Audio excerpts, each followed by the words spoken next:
Are you ready to unlock your full potential and maximize your productivity? Look no further than Productivity Smarts, the ultimate audio podcast hosted by renowned productivity expert Gerald J. Leonard. In every episode, Gerald shares captivating stories, invaluable tips, and cutting-edge strategies that will transform the way you approach productivity. Whether you're looking to reduce stress, overcome overwhelm, or simply get more done in less time, Productivity Smarts has got you covered. But that's not all. You'll also gain inspiration from real-life success stories of individuals who have achieved greatness through productivity. Plus, you'll learn the latest tools, techniques, and habits that will help you achieve a new level of happiness and fulfillment in your personal and professional life. So why wait? Join us every week as we delve into the exciting world of productivity and help you unleash your full potential. Get ready to take your productivity to the next level with Productivity Smarts. As a productivity expert and host of the Productivity Smarts podcast, Gerald J. Leonard has been a proud supporter of Kiva since 2011. Kiva is a non-profit organization that helps entrepreneurs in third world countries access the capital they need to start or grow their businesses. By making a small loan through Kiva, you can help these entrepreneurs achieve their dreams, support their families, and contribute to their local economies. And with a repayment rate of over 96%, your loan can be re-lent to another entrepreneur once it's repaid, creating a ripple effect of positive change. So if you're looking for a meaningful way to make a difference in the world, consider making a loan through Kiva. With loans as small as $25, anyone can be a microlender and help change lives. Visit kiva.org to learn more and start lending today. Well, today I am speaking to Sandy Joy Weston. She has a master's in education. She is a powerhouse of positivity and wellness innovation. She's the author of the book, Train Your Head and Your Body Will Follow. Sandy has spent decades transforming lives through fitness, mindset, and joy. Her work proves that with the right mindset, your body and life will rise to meet the occasion. So, Sandy, how are you? I'm awesome. How are you? I am doing great. I'm so excited to talk with you because I've had a chance to spend some time in your amazing book. And I love when I find a book that just totally resonates with everything that I've gone through in my own life and the things that I've seen people go through and the things that I know that work. So I'm really pumped about our conversation.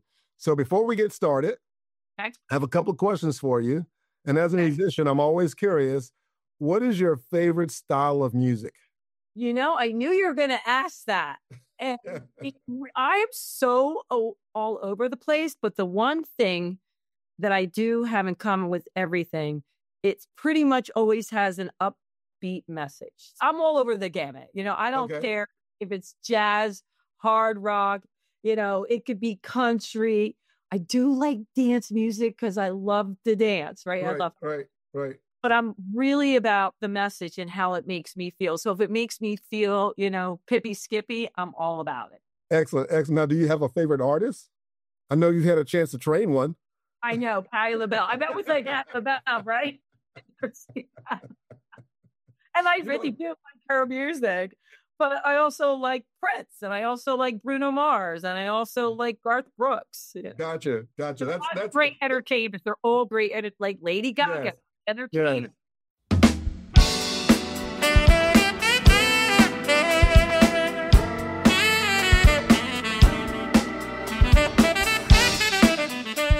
So I have to ask this, because you talk about it in your book and you mention it, and you talk a little bit about your working relationship. How did that happen that you became a trainer and work with such an amazing person like Patti LaBelle? Let me see. How far should I take you back? It's a wild journey. All right. That's okay. We got time. Okay, you got time. I always believed that my mission, Gerald, was to spread joy. Yeah. And I didn't know how, but my middle name is Joy. But I knew that no matter what the vehicle was, that was the whole thing, my purpose in life. Right. So I go to school. Thank you, God. I got a scholarship. There you go. as a dance major, got me out of the projects. Yay. And after 3 years, I realized I'm really not that good. Like, I mean, I was good for my area. But then I went to school at Montclair College, New York City, and I would practice 12 hours a day.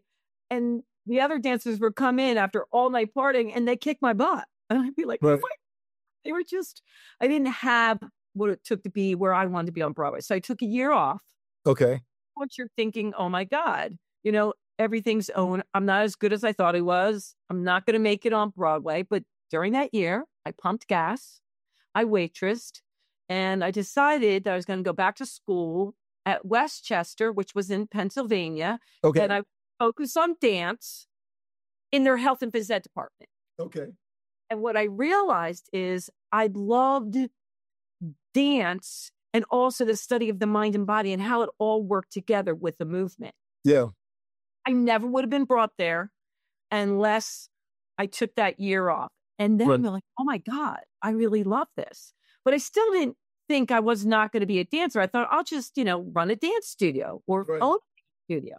Right. So you have to do an internship while you're at Westchester.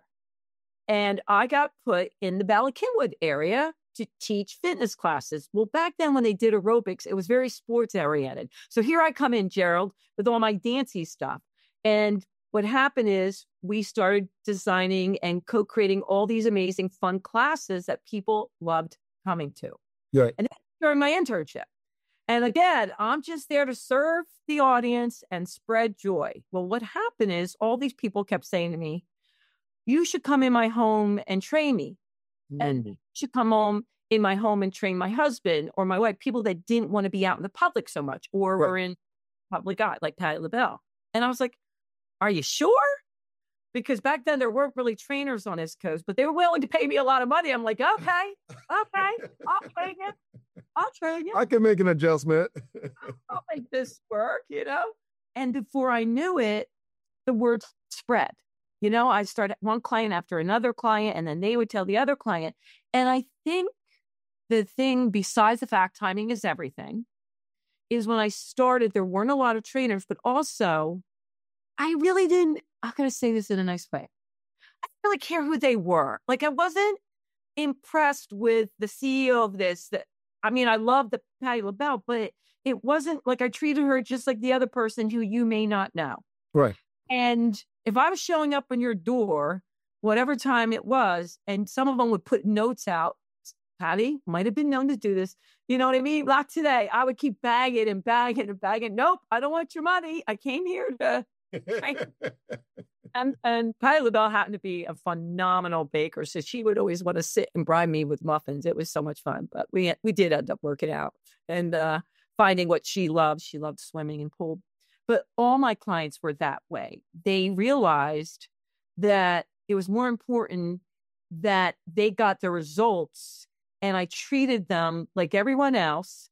And I wasn't trying to get something from them. Like, I didn't have a motivation to be with them. Like, oh, if I do this, they can get me in this store. I was truly just there from them. Yeah. And I think it put me on the map. Yeah.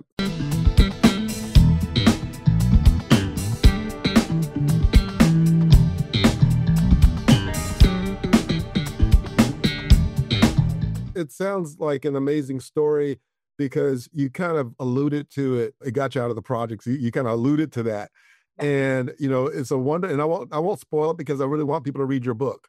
And I want people to read about, and I don't want us to go into detail about it, but I want people to know that your beginning was very challenging, right? Yeah. It was very challenging. You had a lot of different situations there.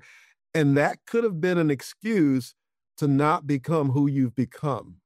And then to go and pursue a degree in dance, to get to a place where you're dancing and you're competing and beginning to look at Broadway, and then realize that, wait a minute, these folks are kind of hanging out partying. I'm working 12 hours a day and I'm not keeping up.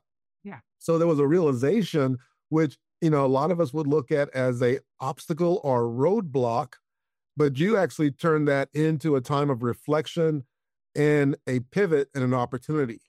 Yeah. And you took the skills that you had, the thing that you loved, and then you realized that there's another part of this that you loved, which is the mind-body connection, which I think you do an amazing job, a beautiful job of laying out your process for helping people to connect their head and their bodies to start making these changes, right? And the way we talk to ourselves, because that is so critical. And so it's an amazing story how you pivoted to landing a coaching program, training, but then having clients like a Patti LaBelle or a CEO of a major company that had you come to their home and got to know them, and you're able to make an impact, not so much because you were just looking for more money, but because you really wanted to make a difference. And I think that is so commendable. And again, it really speaks because as I read through your book, I could feel that energy in the book and the way that you lay things out. It's really a book that you first tell your story, you teach the principles, and then you give the tactics. You give tools. Yeah. It's like a whole framework where you are engaged in the process, you're learning all about the skills and the concepts, but then you give them some things to do with the 30-day workbook and so on and so forth. So I think, again, what an amazing journey that you've been on, and I'm really excited to have you on the show to talk about this. So let me ask you, in the book, Train Your Head and Your Body Will Follow, you emphasize that mindset, right, shifts. The mindset shifts. And so what's one small shift you would recommend to jumpstart someone's productivity in the morning? Okay.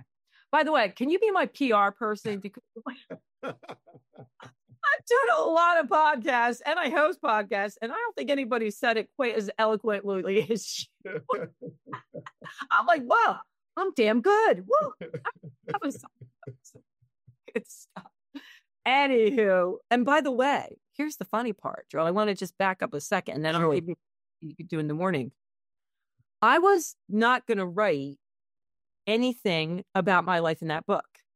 My agent said to me, the publisher, Skyhorse Publishing, said, "You're 76,000 words short." I'm like, what are you talking about? Guidebook, a system book. It's for journaling. You don't want it long. And she's like, yeah, we missed this. In the contract, it says the book has to be this long. Yeah. And it was right before I remember my big Christmas party. I'm like, cool. Now what? Because I didn't want to change it. I didn't want to make it complicated. It was right. And that's when it came to me. I called God Neil. Neil's like, this is a time to tell a piece of your story. And it was such a small piece, but tiny, just like, again, oh yeah, by the way, but it made such an impact. And I realized why it was meant to be in there. And I would have never put it in there. Right. But it was funny because my friends and colleagues and family, they didn't know. They're like, what? How do we know you all these years? And I said, well, when I said something, I wanted it to really mean something and make an impact and serve others. And I wasn't ready to tell anything then until that's the beauty of it. And I'm glad that I did. But as far as things to do in the morning, I really do believe we make a big, hairy deal out of how much we have to do to get into a powerful mindset. I've always believed that. And not that you should. If you got a great routine to take an hour or 2 hours, that's awesome. But I know from I've owned and operated health clubs for many, many years, even the most motivated people do not stay with a routine to get into a powerful mindset. They go in, they go out. They go in, go out. So I wanted to make sure, and that's why I ended up creating this book, along with a lot of people that helped me get there. Mm-hmm. I wanted the scientific basis of what could you do every day, your bare ass, that would make a difference. And what I found is, even, look at me, my whole mission in life is to spread joy. I didn't know the vehicle, and it's changed. But just holding on to that mission, look what it's accomplished in life. And it's not like, oh my God, how did Sandy come up with that? It is her middle name. So if you simplify and say, okay, before I get out of bed in the morning, even if I just took a breath, a beat, and thought of what word do I want to embody and show up with today? Just one word, and consistently did that. And then got out of bed and wrote it down. just one word. And then throughout the day, you reflected, am I coming from peace? Am I coming from joy? Am I coming from power? It would make if I just did that in life, I'd be like, okay, I made an impact, because most people don't. They do it, then they don't. They do it, then they don't. Right. And there are other things you can do. So it takes no extra time to go, okay, let me do a body scan. Well, if you're not feeling, in a good place, you don't want to say, oh, I'm going to wake up today, I'm going to feel joy. Let's say you're kind of sad or depressed. Then you want to go, okay, maybe I'm searching for peace or calm or ease or flow. You want it to be a step above where you are. Right. And then you come down, you write that word. I highly recommend, just for a minute. You don't have to do my dance that I do. I mean, I do my breakout dance every day, all season long, out on my deck. My neighbors think I'm a wackadoo to get in a mindset. You can just do calisthenics, a stretch for a minute. Yeah. To change your mindset. Just doing that movement, which I talk about, a word, and then just thinking of anything that makes you smile or laugh. For me, I have a squirrel I call Squirrely. He's my joy angel that comes every day to the deck. He cracks me up, even though he ruins all my flowers. Or I listen to a bird or anything. Right. I just laugh for no reason. If you just did that every day, it would be unbelievable. Then there's like once you get into that mindset, then the and comes, and there's other things you're going to want to do. But like I always say to people, where are you taking action from? I mean, if you're in, and we all do, because we're high performers, we want to make a difference in the world. We're highly motivated, and we know it. We just don't do it. But if you uncomplicate it and say that is going to make a big difference, even if I just do that for 30 days, and then what else do I want to do for me? Maybe you want to meditate for 10 minutes. Maybe you want to take a walk. But it's where are you taking action from? Yeah. Yeah. The 3-minute piece really resonates, because I have a number of coaches that I've worked with. Some of them kind of celebrity type coaches, some of them that I've worked and learned from that I haven't met personally that are type of celebrity type coaches. But everything that you just said fits their models. And all of them that have effective models, their routine of changing your state, changing your mindset, and learning how to stay in state is one, physiology. When you get up in the morning, you do your dance routine, or you do some jumping jacks, or you do some yoga, or you do some stretching, or you do something that changes your routine, you will begin to change the way the brain is producing neurochemicals. Yep. Right. And that's why it works so well. Because if you're sad and you're bent over and you're thinking negative things, your body starts producing all of the cortisol and adrenaline that then takes you further down that rabbit hole. But if you are feeling that way and you just say, you know what, I'm going to step outside, I'm going to stand in a power pose and smile, and I'm going to look at myself in the mirror and say, I love you, and just do all those kinds of things, pretty soon your brain, in a matter of seconds, starts producing these positive neurochemicals. In fact, a gentleman named Dr. Dawson Church. You know him, great. So he teaches that if you write down or say a positive word, something that you're grateful for, and you do it for 12 seconds, you actually start creating new neural connections and growing your brain in positive ways. So this is real, right? This is real to make the physiological make that change. And then it's focus, right? So then it's where, okay, like you said, I may be here, but I'm going to bump up a level and focus on something a little bit more positive. And then it's language. It's your message or the language that you use, and having that power statement or that power phrase. Now, I want to ask you about this because I know you've worked with, you've done a lot in fitness, and you've actually worked with professional athletes. I know you've done some things with the Philadelphia Flyers.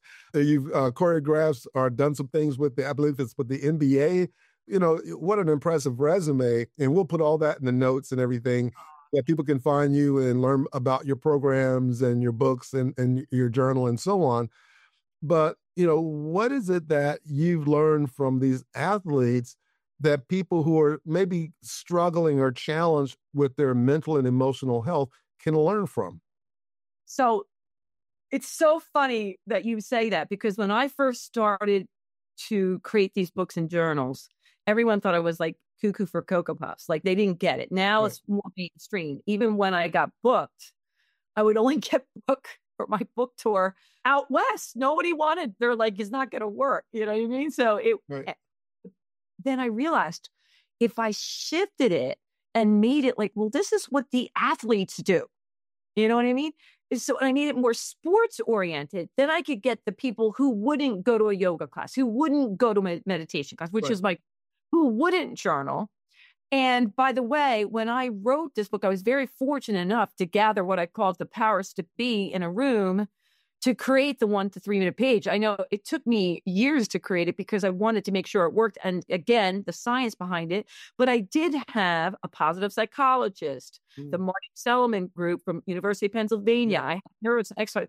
And what I realized is they were arguing a lot in a fun way, but they were all saying the same thing. Yeah. And it was about what you mentioned earlier. And by the way, at the time, I didn't know the science behind it because they didn't have all the evidence they have now. Yeah. And now they're hooking you up and they can see, oh my God, look what it changes in the brain just even within 4 days. Yeah. I just knew it worked because it worked for me and it worked for my clients. But what athletes did, and it's the same thing that they were doing in some of the meditation groups, is they did positive self-talk. Yeah. All my athletes would sit there and they say things to themselves like, you got this, or come on, you're made of it, or whatever superlative they want to say. But it was all to build them up. And then they all visualized what the game was going to look like. Yeah. And so they were doing visualization before even visualization became possible. And a lot of them had therapists and coaches and positive psychologists working on them to keep themselves in that mindset. Yes. And they also, even though you can say it's superstitious, they had their ritual. The things that, don't mess with it, man. Don't mess with it.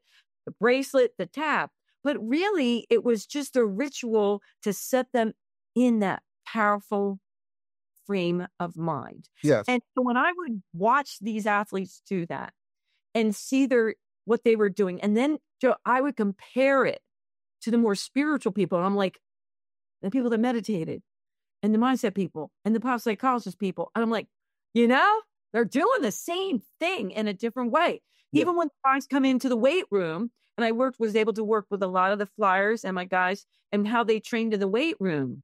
I mean, you could see the ones that could really shift their mind and then lift so much more than the other ones that just got up there and did it. Yeah. Incredible. Oh, the same thing. Yes. Yeah. Well, it was that ritual, the pattern. It was, and I say this, what worked for one guy didn't work for the other guy. So that's why I always say, it doesn't take long.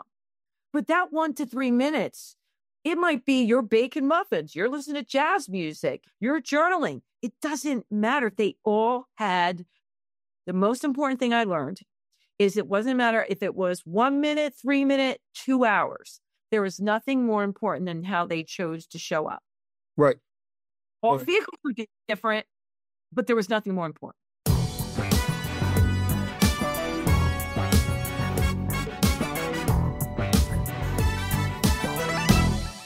Exactly. And you can see it, if you watch professional sports of any kind, there's always these pregame rituals, and not so much what the fans are doing or what they're doing in the stadium, but to watch what the athletes do. If you ever go to a professional football game and you get there early, they will come out without their pads on, with headphones on, and they are going through this routine, and you can kind of see them talking to themselves. And basically they're visualizing their plays, they're visualizing, getting their mindset. And so again, it's those three things that we just talked about. They're kind of walking through a certain routine of exercises or activities, and then they will, focus on the physiology. They will focus on the focus of where am I focused, and then what language, what messages am I telling myself? And I think it's amazing that, within that short period of time, a weightlifter can use his mind to help him lift more weights with his body than is somebody who probably had the same amount of strength, but wasn't using his mind in the same way. So I think that is really amazing. And another part of that is I talked with a gentleman who does a lot with whole brain learning and meditation. And he used to go to a yogi years ago, and they would be sitting for hours. And then later on, he went to the yogi just kind of a refresher, and the guy was doing 3-minute classes. Shut up. So it was like, he's like, I love it. he's like, why did you switch from this hour-long yoga to 3 minutes? He goes, because based on the research, we learned that with 3 minutes of meditation, the brain is already in state and you're already there. So you don't need to spend hours and hours. It's just a matter of time. And so it's really amazing. So I do have this other question, because in your book, and again, it's one of those things that you put in the book that you just kind of skirt through. And you said, hey, I've read over 5,000 books on exercise and health. And then I talked to these professional athletes and I went like, let me go back to that. Did she just say she read 5,000 books? And, so talk about that a little bit, because I think, yeah, there's 3 minutes, but there's a part of your preparation that you've put in where you have mentally taken in all of this wisdom. And in the back, in a way, the way reading, and that's why I love reading books, and especially in the areas that I'm passionate about, is that I know that as I'm reading and exposing myself to more and more books and materials, that it's actually creating the neural network that's going to eventually create wisdom and insight in that area that I've exposed myself to read. And so obviously you've been exposed to tons of concepts and research in health. How has that impacted the way you run your business, the way you think, the things that you've done? Well, first of all, I realize I'm only scratching the surface. I think the more you know, the more you realize you don't know. And I do love knowledge. I seek knowledge. And you know what I love the most? I love when no one agrees with one another. So that's why I also do so many workshops and host podcasts too, because I love when, wait a minute, I just had a vegan on. I'm becoming vegan. Wait, I just had a carnivore on. And it was so compelling, and it just inspires me to learn more and more and more. And also question the fact that I would always say to people, even years ago, no matter what, when I would do yoga, and they say, this is the way yoga had to be. And I'd say, well, why? Why does that have to be that way? Or the meditation, Andy, you have to meditate. I go, but my body, I got hip dysplasia. I can't sit like that. Why? And I realized that the more I seek knowledge, the more I read, the more I just keep learning from others. It really, oh my God, it opens my eyes that there are so many different ways to be healthy and fit. Right. And so, by the way, I was just having this big conversation right before I came on with you with this woman who lives in the south of France, and she's an amazing coach. And she's like, you always hated saying you had I can't say it, system, like a program. No, I don't want to say that. But I get what I had, a system and a program. It was more that I had a guide. Here was a guide from you to use as part on your journey to make it work for you. Right. So by reading all these different books and cross-referencing all the different people and I think I was very fortunate in getting the who's who and the leaders that I could learn from. Yeah. I realized when it also came down to it, they were all saying the same thing. They just couldn't come together to see that. Sometimes they were stubborn, right? And I'm good at taking all that difficult stuff and bringing it to the mainstream. Yeah. And the other thing is that I was very fortunate, like Ed Snyder, who owned the Flyers, Pat Croce, who also was one of the owner of the Sixers and owned a huge physical therapy company way before his time that was involved in physical fitness and well-being.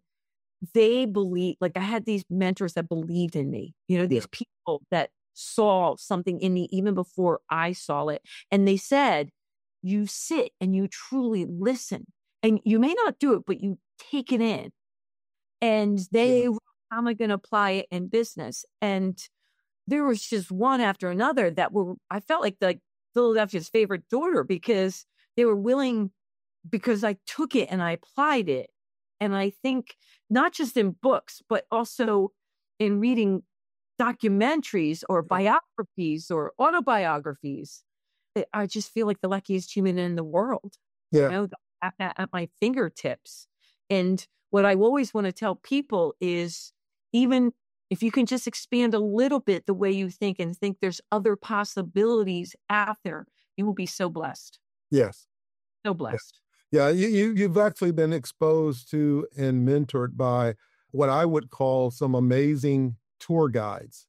And because I think, because so when you think about it, the way I look at it is if you're looking for a mentor or coach, you can either go after a travel agent or a tour guide, right? A travel agent is going to be someone who says, hey, here's a book, here's a map, here's a this, or here's a plan, use this, go do that, and so on. And you say, well, okay, well, how's that work for you? Well, I've never used it, but these are the things that I've been told. And so I have this good advice, but I've actually never practiced it and done it myself. But here you could, here's the information. Or you can work with a tour guide who says, oh, you want to go to Kilimanjaro, or you want to go on this hike and go to this outback? I've been there over 1,000 times. I've been there hundreds of times. Okay, before you come, you got to have these kind of shoes. You got to buy this, get this kind of pack, do these things, read this book, so on and so forth, and listen to this, watch that, and so on and so forth. Now, when you get there, the morning of, don't do this, but do that. Be prepared for this, but don't be prepared for that. Now on the trip, hey, we're gonna go out for about a mile. Now I want you to look over to the left.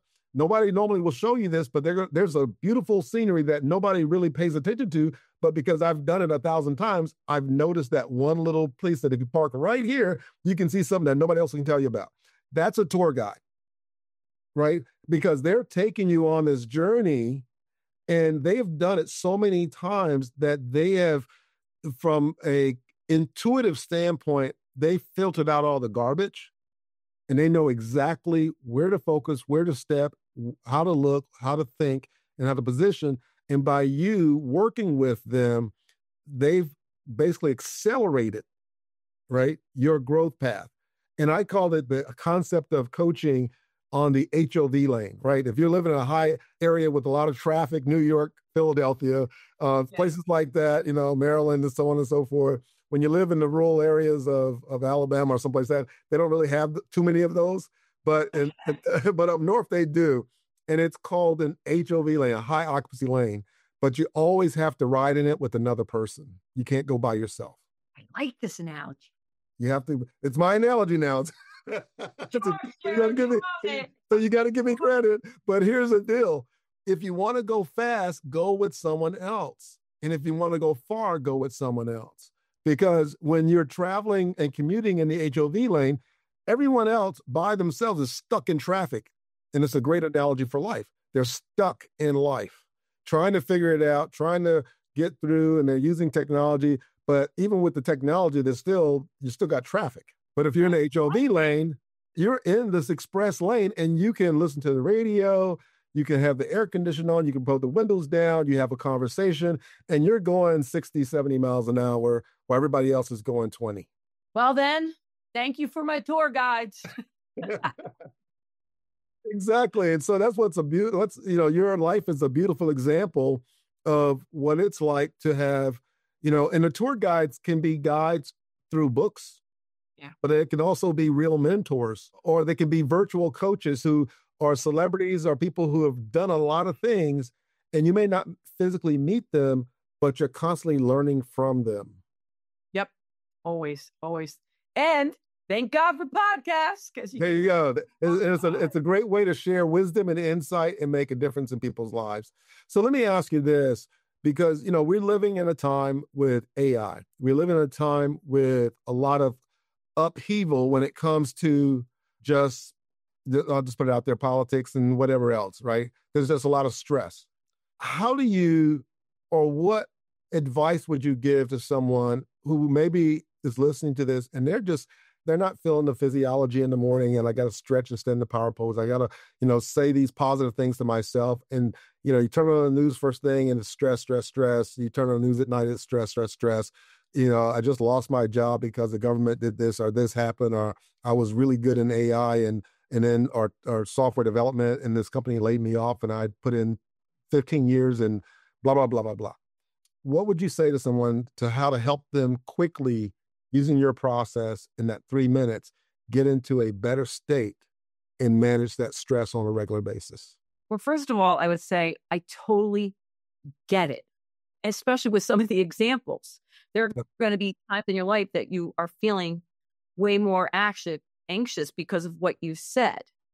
So I'm a firm believer in not denying that you're angry, upset, or anxious. I want to feel the emotion and then move it off quickly. One of the sayings I always say to myself, not today, brain, not today. Like that was it. Cool. That was an old way of thinking. But ask yourself, does that serve me well? Right. That's it.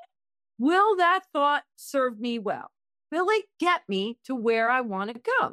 And if so, keep doing what you're doing. So when people say, hey, that's not for me, I go, all right, Gerald, how's life treating you? You know, and if you say, yeah, pretty much, I mean, I had good days, bad days, but for the most part, you know, I have a lot of joy in my life, then keep doing what you're doing. Right. But if you are feeling those things and they are real, Right. then I'm not saying don't acknowledge them, because it really, there are sometimes they're bad. I'm saying that staying there is not going to serve you well. And it's not going to get you that job. And it's not going to get you feeling better. And it's not going to get you a spouse or a mate or a new home. Right. So what can you do in a short period of time to shift your mood so that you can get in that mindset to take action for somewhere that serves you well? Yeah. And I'm going to go back to when most people, by the way, so many people do not wake up like, hello, day, bring it on. I can't wait. Most people's anxiety starts in the morning. They wake up and they start going. So the thing that I can say to you is just acknowledge it. It's okay. But now what? And taking a few deep breaths before you go out of bed, I would advise not looking at the phone. I don't turn on the news. Once in a blue moon, I know what's going on for my family, but I'm not. I mean, I do know what's going on, but I'm not. If I would just not turn the news on in the first thing. Yeah. You already know to do. Like, don't pick up the phone right away. Right. Like, just take a few minutes to breathe, do a check-in and say, okay, is that going to serve me? Well, when I look at my phone, I really don't feel great, you know, when I turn on the news. So it's just kind of common sense logic. And how about if I just waited a few minutes to do that? Just a few minutes. Right. That would be the biggest thing, right? Because so many people I know go, the first thing they do is they get out of bed, and besides pushing the coffee pot up, which is cool, they go right to the phone or right to the laptop or right to the kids. And I think it's even worth getting up a few minutes earlier just to spend that time with yourself to do a check-in and go, what could I do that would serve me well? Yeah. It might be journaling. It might be calling a friend. Like I said, it might be walking your dog. It's so simple. But what could I do right now that make me feel better? I go out and I trees. I talk to trees, Gerald. That's what I'm there. Yeah, I do. And my family's always like, oh God, she's out there talking to Sally. Because, you know, you got to name your trees. You got to name your trees. But, you know, it is important to have a morning routine. And again, you know, even if you have a morning routine where you set up and you just say, today I'm grateful for, I'm grateful for, I'm grateful for. And you know that if you do it within 12 seconds, that your brain is now producing positive neurochemicals, right? Your brain is beginning to reset itself. And I love the statement, not today, brain, because if you do wake up, and sometimes you can wake up and it's like, oh my God, you feel like the guy with this is going to show my age, but there was a commercial where the guy wakes up and goes, you know, he has to go make the donuts and it's not another day. You gotta go make the donuts, right? I don't even know what commercial that was about, but it was just basically like, you know, who wants to live that way? Yeah. But a lot of people do. They wake up and it's like, not another day, I gotta go make the donuts. And we can talk to ourselves and say, okay, brain, not today. I know Brian Katie in her book talks about the idea of if we question a negative thought, or we question a thinking process and go, where did that come from? Did someone actually tell me that? Or is this my brain making up and filling in the gaps of something I don't understand and taking me down a rabbit hole that I really don't want to go down? And that'll happen all day long if you allow it. And I'm telling you, all you have to say is this way of thinking and what I'm doing serving me well? And if it's not, like you said, like for a lot of people, they'll say, well, I don't know what to be grateful for. Well, you can find something, one thing. You can find one thing. Right. You know, there's people. I'm a firm believer, obviously, in journals, but in my journal every day, besides my power statement and my word, I always, a minimum, have 5 things I'm grateful for. Yeah. And I change it. And they could be the same things. I don't care. And then I have 5 people that I send peace, love, and joy to that really need it, even if they get on my nerves. I say, okay, I will. And I said peace. And right then, it all of a sudden it makes you feel better, right? Because now I have 5 things I'm grateful for. And I said peace, love, and joy even to the people that get on my nerves. And I'm like, okay. And then I always have statements that resonate with me. Like today was, everything I'm seeking is already seeking me. Well, that makes me feel good. Yeah. Like everything I'm seeking is already seeking me. I'm a powerful creator. You don't have to keep going, but just those simple little things of, and there is something that happens in the brain when you write it down that you're more likely to stay with it and achieve it. They know 40% more for sure. Exactly. So that's why I'm like, you get out of bed, you say your little word, you come down, you do a little movement exercise, you write your power statement, what you're grateful for. You don't have to send love or peace or joy to whatever, but what you want to do that day, it's already going to shift you. And it took what? No time at all. Exactly. For 30 days. And if it doesn't work, call me. But I guarantee it will. There's no way you're not going to feel better. Even just, I forgot to tell you. So you know why it's a minute to 3 minutes? So when that first book took 6 years because I wanted to research and study, and I read books and I worked with people and I talked to people because I wanted to know. The whole reason for this is, could it be taught? That feeling of finding joy within you. Could you teach that? Was it teach? Or did you just, come out that way? And what I realized is, it took me a year of studying people. No, it could be taught. It's like any other muscle. You can have that technique of feeling joyful more of the time. Right. And then when I went and met with the powers to be and we put it out there, it was a 5-minute journal. So I had created a 5-minute journal with people that were really highly motivated and went to my gym. And after a year, guess what happened? It failed. Like one person did it. And I was like crying. I'm like, went back to my one professor, Dr. Kendrick. I'm like, oh my God, how could this not work? People don't even want to spend 5 minutes to improve their life. He goes, well, of course not. I go, what do you mean? He goes, unless they believe it to be true, they're not going to take 5 minutes out of their life. You have to make it a minute to 3 minutes. Then, even if they're on their fence, they're going to do it.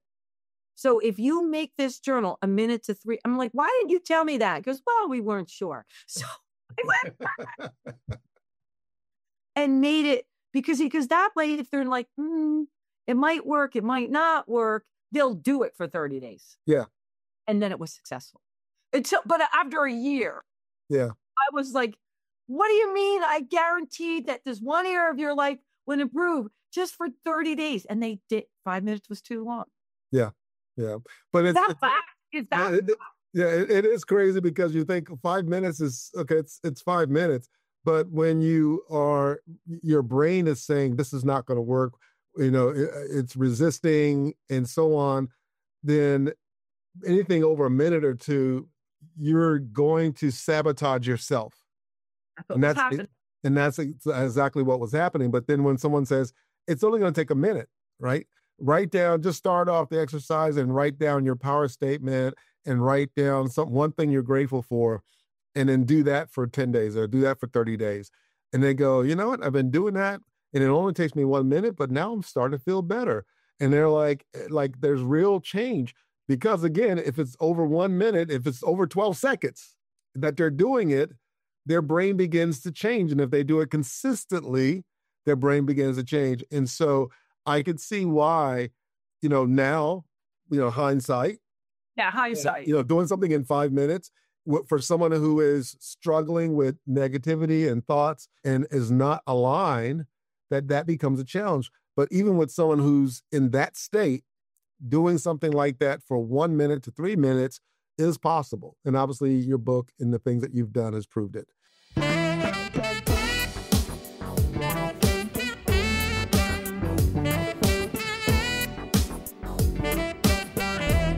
So listen, it has been a pleasure, Joy.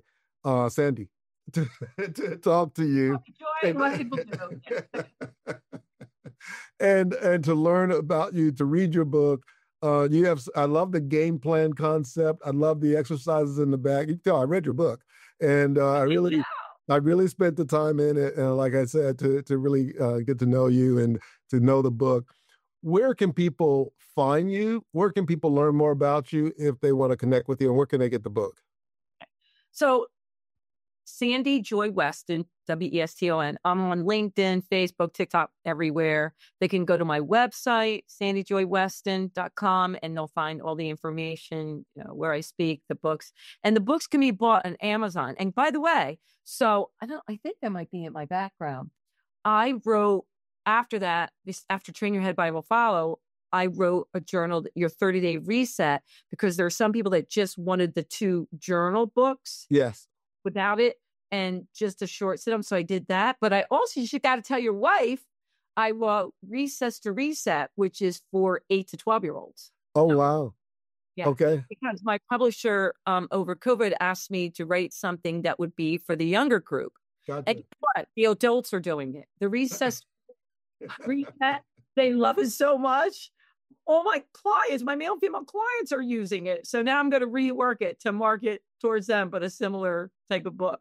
Well, it's funny because you talk about something for an 8th grader or 8-year-old or whatever. This is something I've been doing with Chat GPT. When I get a concept that's really difficult to understand or complicated, I'll reply back and say, please explain it to me as if I'm an 8th grader. And you'll be amazed. You will be amazed at the wisdom and simplicity, because it will break it down to something that you as an 8th grader could understand and relate it, and then basically explain this very complex concept with illustrations and analogies that your brain can hold on to. And then you go, okay, now I get it. So, I go explain it like I'm a 1st grader? You could do that too. You can do that as well. Well, Sandy, it's been a pleasure talking with you. I'm looking forward to the podcast coming out and sharing your joy and the insights that you have brought to the world through your book and all your research and from learning from all your tour guides. It's been a pleasure speaking with you, and I'm really excited to have you and have had this conversation with you on the Productivity Smarts podcast. Gerald, you're a hoot. This is fun. You do a great job, man. Really good job. Excellent. I appreciate it. Thank you so much, and all the best. And I'll look up the other information about your books, and we'll post all that in the notes. You got it. Thank you. Toodles. Thank you. If you're enjoying the content and finding it valuable, we would appreciate it if you could take a moment and leave us a review. Your feedback is important to us and helps us reach a wider audience. If you leave us a 5-star review, it would mean the world to us. Not only does it help us improve the podcast, but it also helps us attract more sponsors and grow our community. Thank you again for your support and for listening to the Productivity Smarts podcast. Thank you for tuning in to Productivity Smarts, where we help you achieve your goals and live your best life. We hope you've gained valuable insights and actionable strategies to boost your productivity and increase your happiness and fulfillment.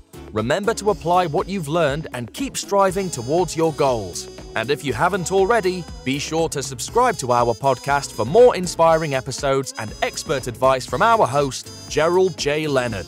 Until next time, keep pushing forward and unleashing your productivity smarts.